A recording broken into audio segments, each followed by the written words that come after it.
whether or not Durban should or will launch a new mandate for a new treaty. So this is really just the cluster of issues that I will address in some detail. Now, the issue about killing the Kyoto Protocol, of course, has been on the cards for a very long time. A few years ago already, we started having lots of media reports, and this was a view that was pushed out really by the developed countries. This misconception that the Kyoto Protocol is to expire in 2012. In fact, on my way here on the plane, I was on a South African Airlines flight, and in their magazine, of course, there was a big feature on COP17, and it said, the Kyoto Protocol is going to expire in 2012. And I forgot to bring that copy so that I could show it to the South African government. But that's what's been going on. This misconception has been purposely put out, spread in the media and the public, so that in the public's mind, this negotiations is all about finding a replacement for the Kyoto Protocol. So all those terms like post-Kyoto have been floating around for some time, just to shape expectations about what we're really doing here. Now, developed countries want to replace the Kyoto Protocol. They don't want to enter into a second commitment period. Of course, some, like the EU, are saying they're open, but if you really look carefully at the details of the position and what they're proposing, it's not what they want, and they also make that clear. Why don't they want the Kyoto Protocol? Well, for a start, it has legally binding commitments that bind all of these developed countries to reduce their emissions by specific amounts. And of course, you could say that it only covers developed countries, but this is supposed to reflect the historical responsibility, and this is agreed in 1997 already, when the Kyoto Protocol was adopted, and actually before, when the negotiations for the Kyoto Protocol were launched, that because of developed countries' historical responsibility for the emissions that are already in the atmosphere, there has to be a specific mitigation treaty just to deal with the developed countries. And of course, developing countries have mitigation obligations, and these are under the convention, and these are supposed to be addressed under the Bali Action Plan, which is the AWG-LCA negotiations. Now, during the course of the Kyoto Protocol negotiations for the second commitment period, all countries agreed that we would adopt a science-based approach, that we would actually look at the latest science, and at that time it was the IPCC report that was saying 25 to 40%, and we would set that as the aggregate target, and then we would work out among the developed countries how to divide up that target among themselves based on their own capabilities and their own responsibilities. But the target was supposed to be science-based, and of course equity-based, because the more developed countries do, the less developing countries have to do, and the less developed countries do, the more developing countries have to do. So it has to be science-based and equitable. And the Kyoto Protocol also, of course, has extremely detailed rules on accounting, reporting, review, and these have been negotiated over many years. They're contained in a set of decisions called the Marrakesh Accords, and these are already implemented now. And very importantly, the Kyoto Protocol has a compliance regime. It has international compliance, whereby if you don't meet your target in the first commitment period, you would then face some kind of penalties or sanction in the next. So this is really the whole package of the Kyoto Protocol that the developed countries don't want anymore. And of course, there's the other side of the Kyoto Protocol, and that's the whole thing about the market mechanisms, CDM, JI, emissions trading. Ironically, that's the part that we, as civil society, have been campaigning against for so many years. But that's exactly the part of the Kyoto Protocol that the developed countries want, and they want to terminate the part that is good. They don't want that anymore, the legally binding emissions and the rules and compliance. And they want the part that is bad, that we would like to get rid of, which is all the flexibilities, the market mechanisms that lets them get away with not doing real emissions at home. So what happened really in Bali in 2007? The whole world agreed, and this included the US, Bush administration at that time, that we would continue with the Kyoto Protocol, finish negotiations for the second commitment period. The US would do something under the convention, since they weren't going to ratify the Kyoto Protocol, and that's already a huge concession. Why should the US get away with doing something under the convention when all the other developed countries have to do something under the Kyoto Protocol? But we agreed because, as Martin said, the US is a special basket case, and of course, developing countries agreed to do much more than they already are obliged to do under convention, and they were going to do the nationally appropriate mitigation actions, provided that developing countries were supported and enabled by finance and technology transfers from the developed countries.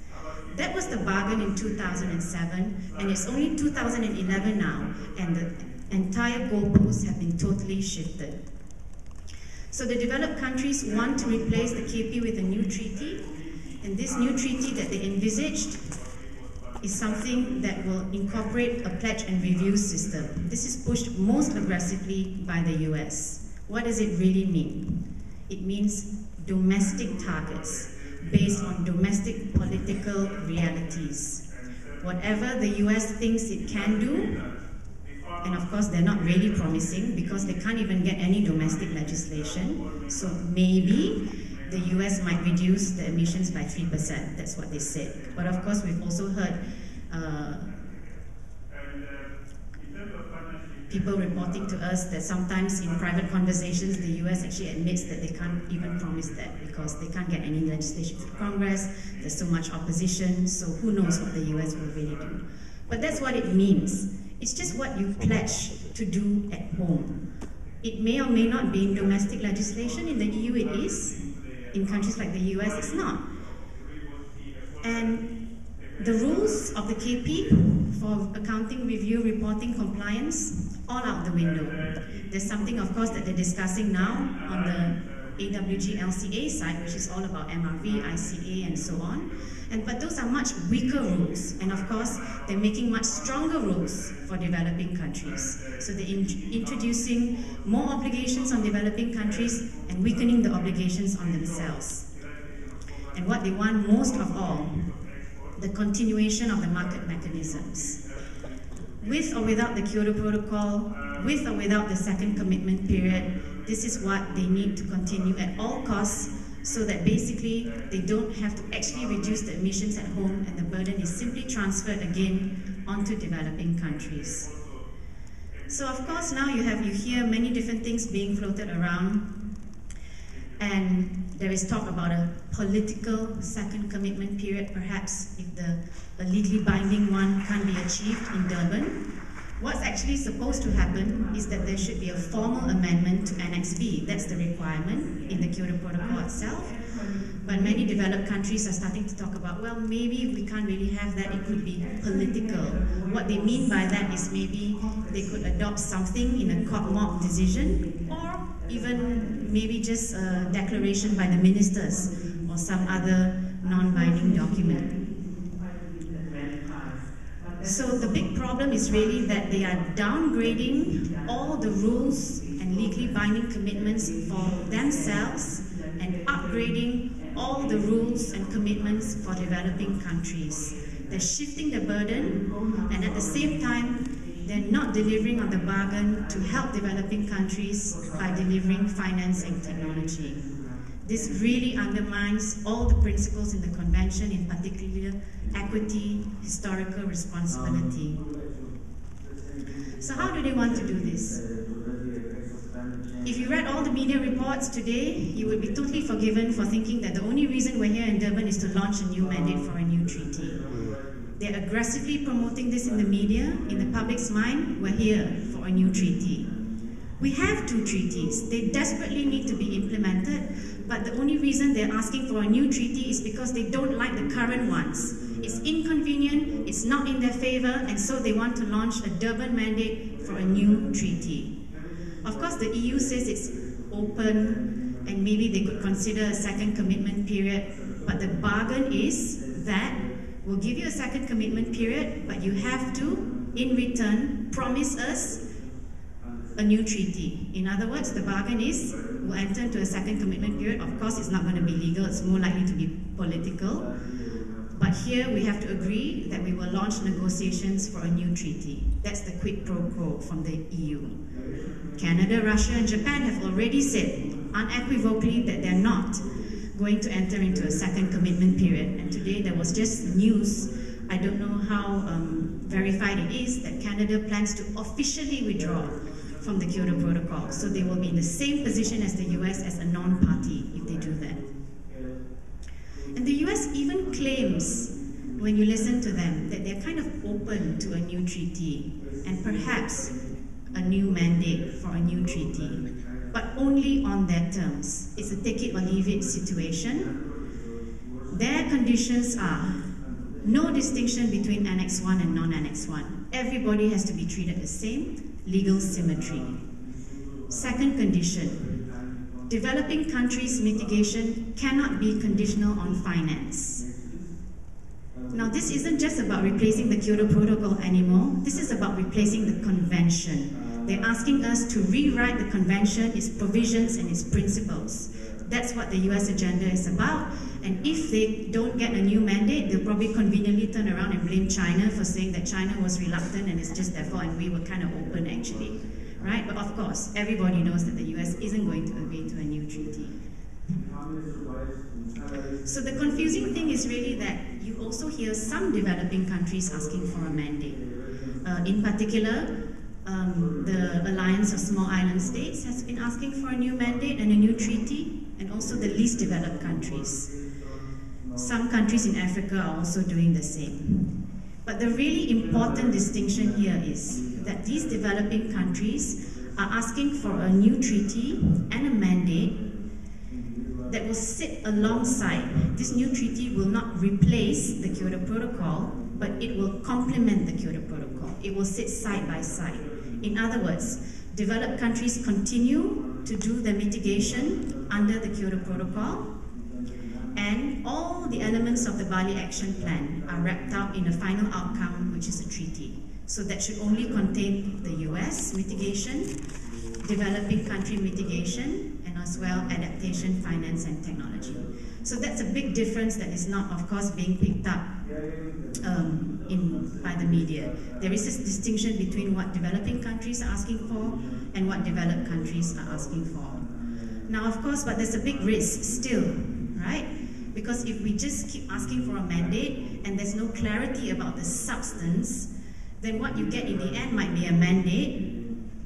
And in my view, it's really highly unlikely that the poor, vulnerable countries' vision of the new treaty would win against the rich and powerful countries who have a very clear, articulated vision of this new, wonderful pledge and review treaty with no rules and no compliance. So this is really the risk of pushing for a Durban mandate.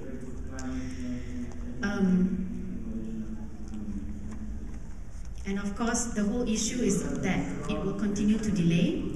Developed countries have already been saying, well, maybe 2020. We can't afford 2020. We should have been implementing already the outcomes from the 2 tracks of negotiations in 2009. And of course, in the end, will the US sign up? Will we even catch the US? Or will they continue, as they have in all other fora that I've ever been engaged in, to engage in the negotiations, undermine negotiations, bring us down to the lowest common denominator, and then walk away? That's the situation that we're faced with if the demand for the Durban mandate continues.